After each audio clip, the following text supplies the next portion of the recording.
بسم الله الرحمن الرحیم. دوستانو، زما په لاس کې تاسو پیسې ګورئ او تاسو پوهیږئ چې هوا یخه سوې ده او موږ الحمدلله تقریبا د 1400 شاوخوا بې سرپرسته ماشومانو او یتیمانو سپورټ او سپانسر ستاسو پر مټ کوو.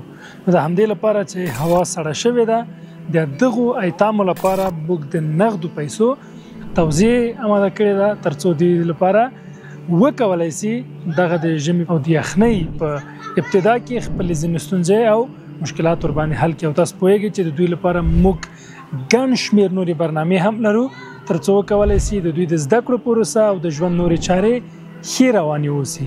تاسو کولی شئ چې په دغه برخه کې زموږ سره یو ځای او ملګري شئ. تاسو ته لینکونه پر سکرین او ډسکرپشن کې ښکاري. جزاک الله خیر. السلام علیکم ورحمت الله.